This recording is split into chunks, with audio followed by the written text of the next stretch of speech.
নমস্কার দর্শক বন্ধু, আশা করি সবাই ভালো আছেন। 2025 সালে আমি বারবার আপনাদের সামনে তুলে ধরেছি বিভিন্ন তত্ত্ব, যে মঙ্গলের বছর, ধৈর্য, রাগ, মানে যার ধৈর্য নেই তার রাগ বাড়বে, অশান্তি বাড়বে। বিভিন্ন জায়গায় দেখুন মারামারি, হানাহানি, কাটাকাটি, দেশ ছাড়া অনেক কিছু ঘটে চলেছে। এই যে সমস্যাগুলো কোনোদিন মানে পা দিতে নেই। নিজেকে ধৈর্য থেকে বাড়িকে গুটিয়ে থাকুন। আপনার গ্রহ আপনার জেল জরিমানা করতে পারে, মৃত্যুবরণ হতে পারে, সাবধান করছি। আজ যে বিষয় তুলে ধরবো, স্বামী স্ত্রীর মধ্যে কেন অশান্তি হয়। দেখো, স্বামী স্ত্রীর প্রত্যেকের অশান্তি হয়, কম বেশি। অনেক যদি ভয় দেখায় মঙ্গলদোষে, মানে অনেক কিছু ঘটতে পারে। আমি বলতে দেখো, মঙ্গলদোষ কম বেশি 100%-এর মানে 60% আছে।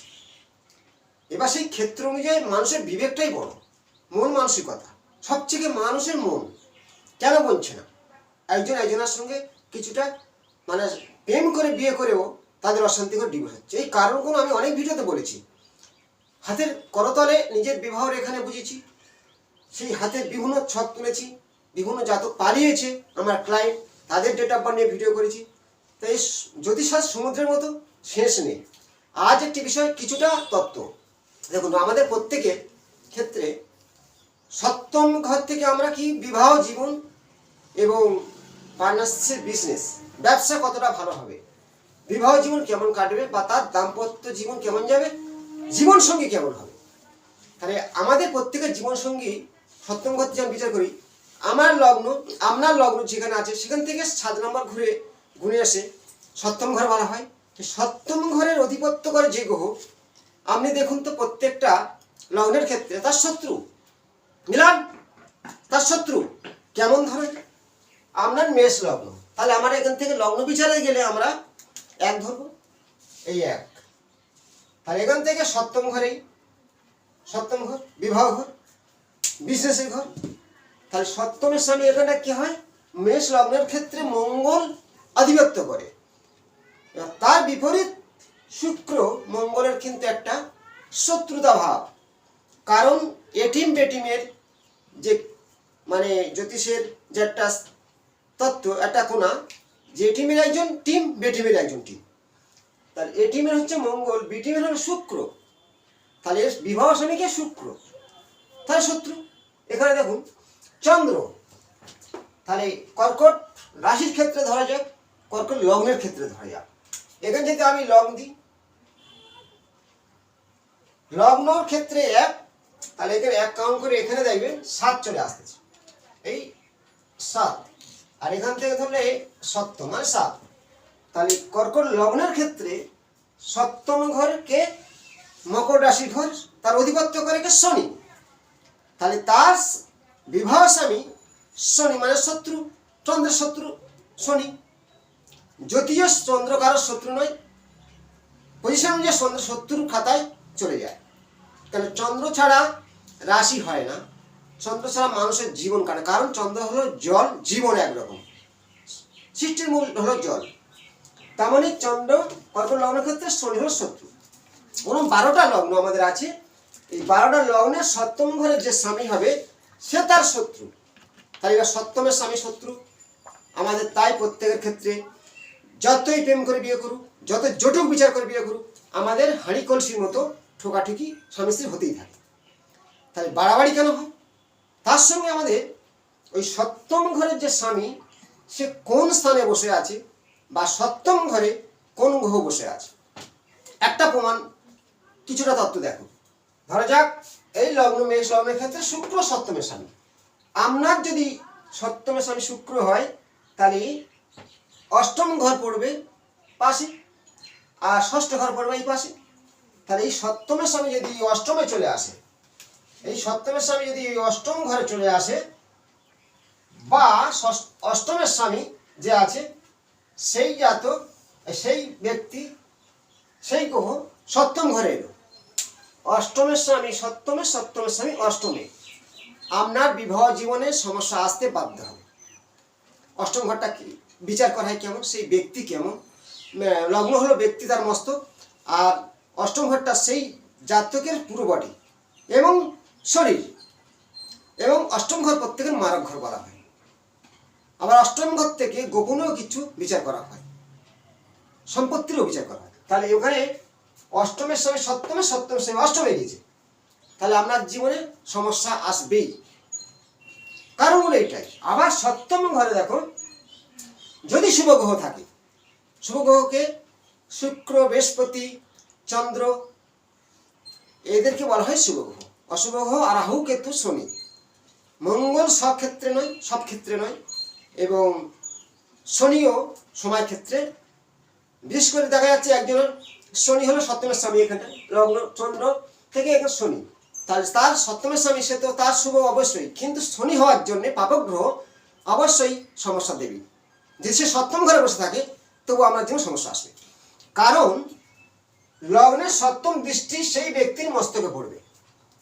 মস্তকে পড়া মানে তার ব্রেন, বুদ্ধি। তাই শনির নেচারটা কেমন? শনির নেচারটা হলো যা কিছু হবে স্লো, ধীর গতি। শনি হচ্ছে সবসময় একটু, শনিকে বলা হয় মানে স্লো, ধীর।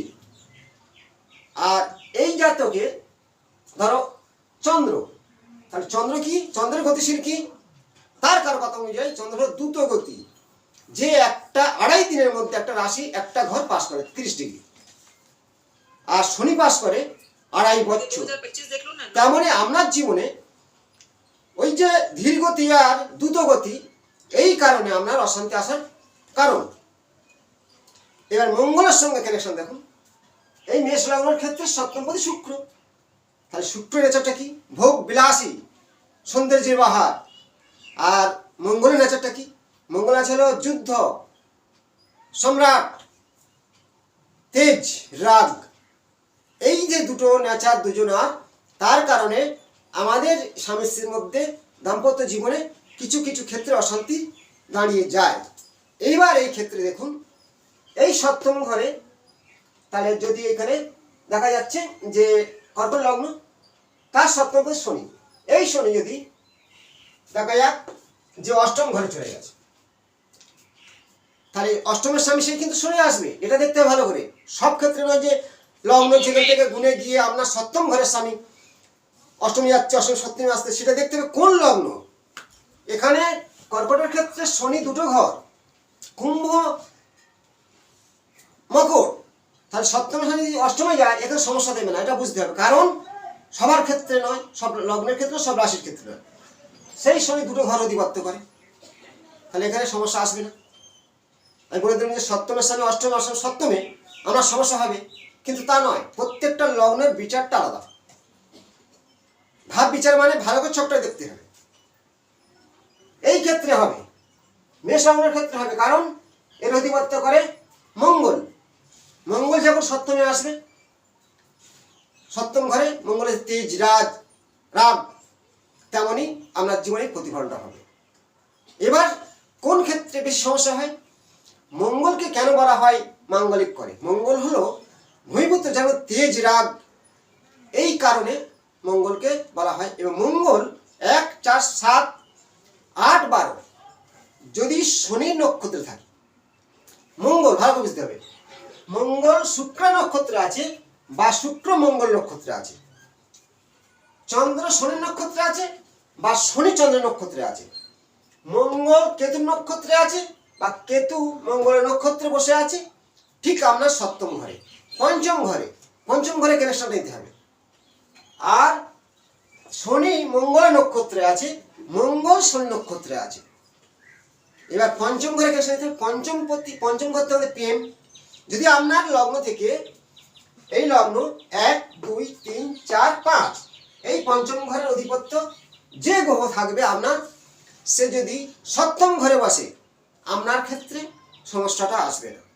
আবার সপ্তম পতি যদি পঞ্চম ঘরে বসে, ধরো এই শুক্র, তাহলে এখান থেকে দেখো পঞ্চম ঘর, এই যে লগ্নের পঞ্চম ঘর 1, 2, 3, 4, 5, তাহলে এই সপ্তম পতি পঞ্চম ঘরে আসে, এই সপ্তম পতি পঞ্চম ঘরে এসে গেল, আপনার প্রেম করে বিয়ে হতে পারে, এই কানেকশন ভালো হবে।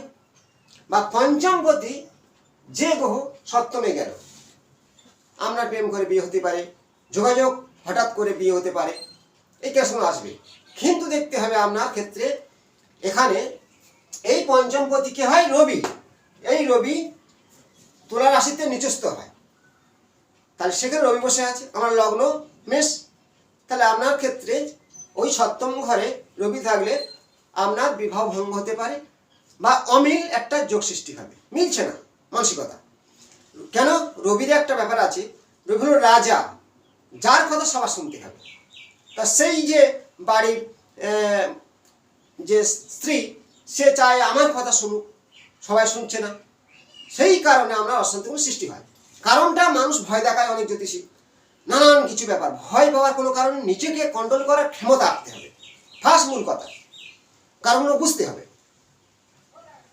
কিন্তু সবার ক্ষেত্রে বলবো, আপনার লগ্ন যাই হোক, যদি বৃহস্পতি আমার সেই সপ্তম ঘরে বসে, আপনার পিছন ফিরে তাকাতে হবে না বিবাহ জীবনে।